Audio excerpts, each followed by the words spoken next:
두 곡선 사이의 넓이를 구하는 방법에 대해서 알아보겠습니다. 지난 시간에 우리가 곡선과 X축 사이의 넓이를 구하는 방법을 배웠기 때문에 이 부분은 여러분들이 쉽게 이해하실 수 있을 겁니다. 자, 볼까요? 예를 들어 y는 fx의 그래프가 이렇게 그려져 있고요. 그 아래쪽에 y는 gx의 그래프가 이렇게 그려진다고 봅시다. 그리고 x축은 요 밑에 이렇게 자리를 잡고요. 그죠?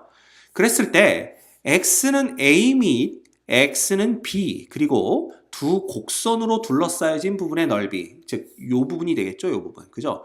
요 부분의 넓이를 구하려면 우리가 어떻게 해야 되겠느냐라는 건데, 자, 보세요. 먼저 우리는 x축과의 넓이를 구하는 방법을 알기 때문에 이 전체 넓이를 한번 구해보는 겁니다. 즉 x축과 x는 a, x는 b, 그리고 곡선 y는 fx로 둘러싸여진 이 전체의 넓이를 구한 거에서 이 부분의 넓이 빼면 되는 거 아니냐 이거야. 이 부분의 넓이. 그죠? 이 부분의 넓이를 빼면 그러면 우리가 원하는 이 부분의 넓이가 나오지 않겠냐라는 거죠.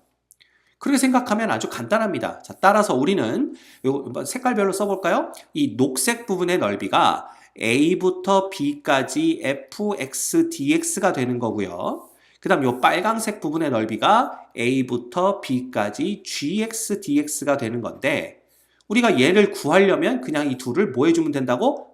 빼주면 되는 거지. 왜냐하면 이거 둘 다 넓이니까 가볍게 빼주면 우리가 구하는 곡선 사이의 넓이가 나오는 걸 볼 수가 있습니다. 됐죠? 별거 없습니다. 자, 그럼 봐. 만약에 얘가 전부 다 x축 아래쪽에 그려지면 어떻게 될까요? 예를 들면 이거지. y는 fx고요. 그 다음에 요 밑에 y는 gx가 이렇게 그려진다라고 합시다. x축은 얘입니다.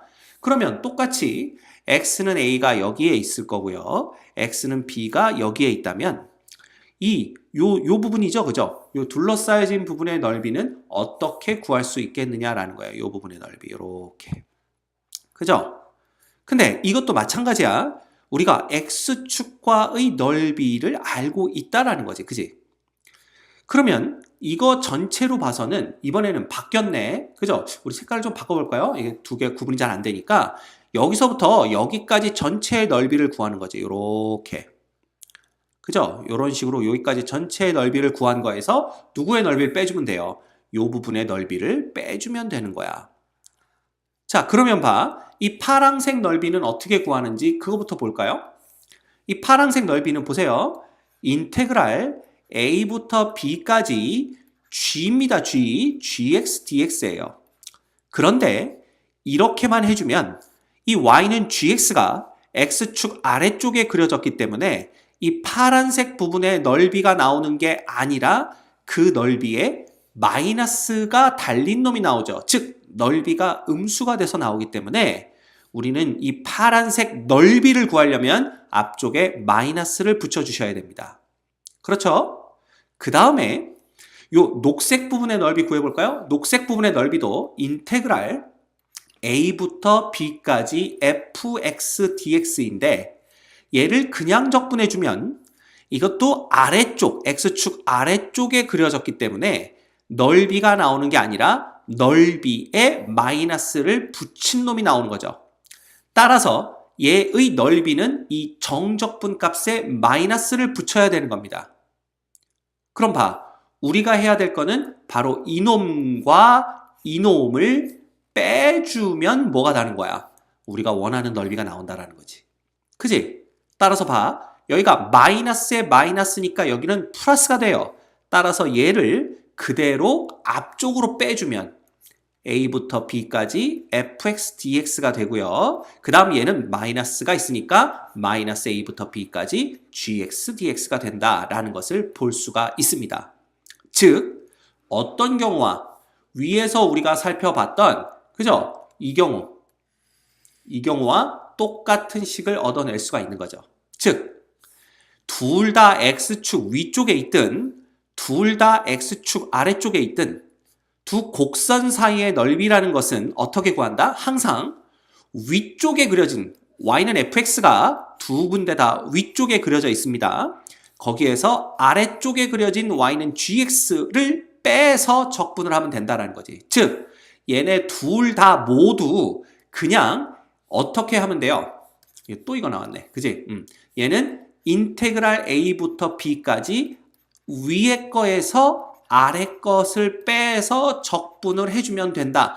이렇게 알고 계시면 됩니다. 그죠? 결국 여러분이 알아야 될 건 이거예요, 이거. 됐습니까? 이거 되게 중요합니다. 그래서 곡선 사이의 넓이를 구할 때에는 항상 어디에 있든지 관계없이 위쪽에 그려진 그래프에서 아래쪽에 그려진 그래프의 함수를 뺀 다음에 함수식을 그 다음에 a부터 b까지 적분해주면 된다라는 겁니다. 됐죠?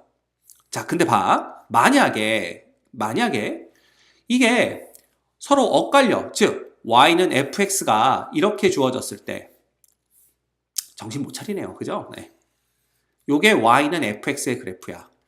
그죠? 아예 실감나게 두 개를 색깔을 다르게 그려볼까요? 요게 y는 gx의 그래프야.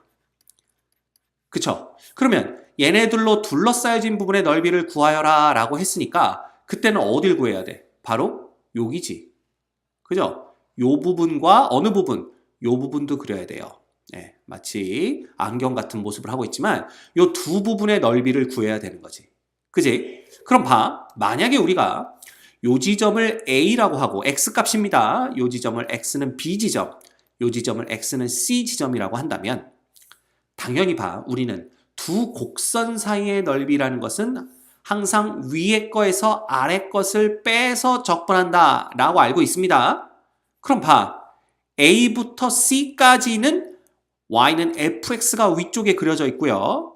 C부터 B까지는 y는 gx가 위쪽에 그려져 있으니까 이 부분의 넓이는 A부터 C까지는 fx에서 gx를 빼서 적분하시면 되고요.